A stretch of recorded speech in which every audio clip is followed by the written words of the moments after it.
Bonjour, cette vidéo explicative a pour but de vous initier à deux produits financiers, les swaps de taux et les asset swaps. Le swap de taux, ou Vanilla Interest Rate Swap, est un contrat de gré à gré, ou over-the-counter, qui permet d'échanger sur la base d'un montant nominal les flux d'intérêt calculés sur un taux fixe contre les flux d'intérêt calculés sur un taux variable. Le taux variable est un taux de référence du marché, souvent le Libor ou Euribor. Par exemple, si une banque A paye un swap, c'est-à-dire paye le taux fixe à une banque B à hauteur de disons 5%, elle recevra le Libor 6 mois en échange. Le taux fixe payé est en quelque sorte une moyenne des taux Libor 6 mois sur toute la durée du contrat. Voici le schéma des flux financiers pour un swap de 5 ans. La banque A recevra le taux Libor 6 mois 2 fois par an et payera le taux fixe 5% chaque année à l'anniversaire de la date du contrat. Mais pourquoi le swap de taux est-il intéressant? Car il sert à gérer l'exposition au risque de taux. Prenons un exemple. La banque A possède un crédit auprès de la banque B, contracté à un taux fixe de 4,5%. Elle est donc exposée au risque de taux en cas de baisse des taux puisqu'elle paierait son crédit plus cher que le taux actuel. En anticipant donc une baisse des taux, elle entre dans un swap avec une autre banque C, dans lequel elle reçoit le fixe et paye le variable. Au lieu des 4,5% fixes avant la mise en place du swap, la banque A se retrouve maintenant à payer Euribor 3 mois plus 15 points de base. Si les taux baissent en dessous de 4,35%, elle réalisera donc une économie sur ses paiements d'intérêt.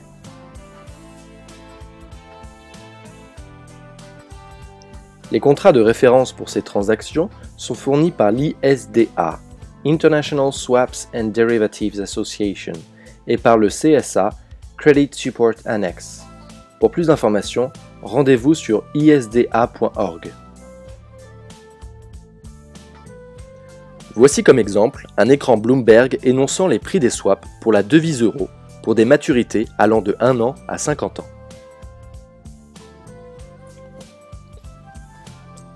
Sur ce graphe, nous pouvons remarquer la corrélation importante entre une obligation souveraine française 10 ans en bleu et le prix des swaps de taux en euros tracé en jaune. On observe tout de même un changement significatif en septembre 2011.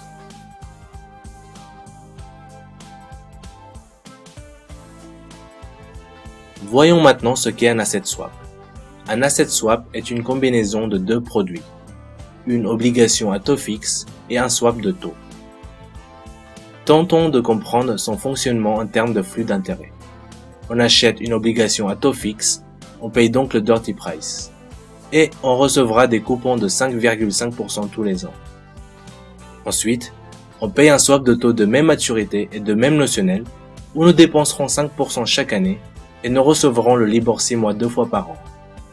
La somme de ces deux opérations revient donc à payer le dirty price et recevoir le Libor 6 mois 2 fois par an et 50 points de base chaque année. Le risque de taux est donc annulé dans un asset swap. Il ne restera plus que le risque de crédit.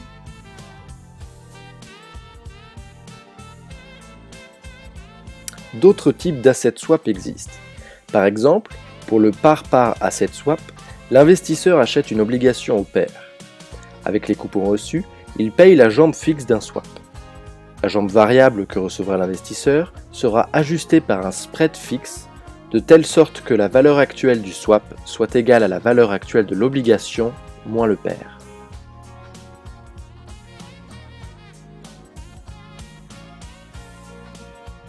Par exemple, sur cet écran Bloomberg, nous avons le détail d'un asset swap avec une obligation Google. On remarque la partie obligation, la jambe fixe du swap, la jambe variable du swap, et donc la somme de tout ça, c'est-à-dire l'asset swap qui présente un spread de 60,9 points de base. Nous pouvons également nous intéresser à un asset swap utilisant une obligation à taux variable. On remarque que l'asset swap est bien float-float, qu'il est réalisé totalement en euros, donc nous n'utilisons pas un cross-currency swap, ce qui peut être vérifié en observant le Forex at Trade qui est bien égal à 1.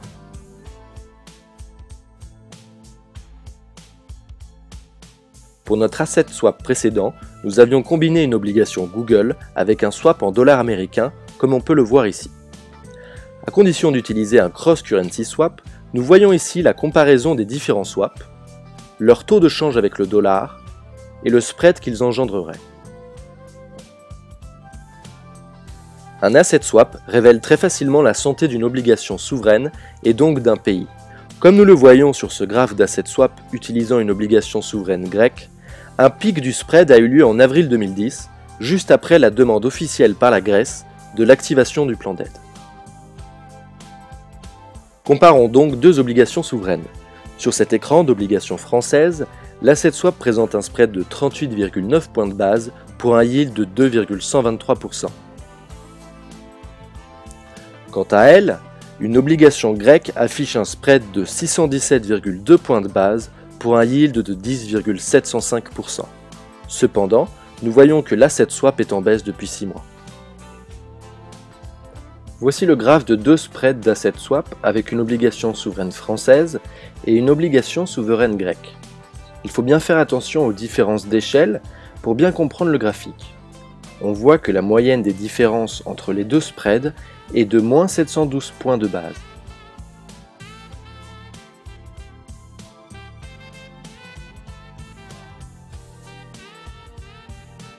Pour finir, intéressons-nous à ces deux graphes représentant les spreads d'asset swap en orange et de CDS en vert pour deux obligations, Google et Total. On remarque bien la forte corrélation qu'ont ces deux produits financiers.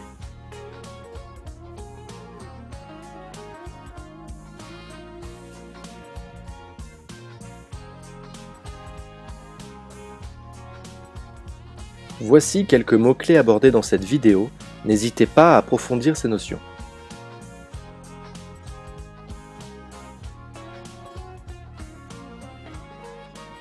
Merci d'avoir regardé notre vidéo. Pour plus d'informations, n'hésitez pas à visiter nos sites web respectifs.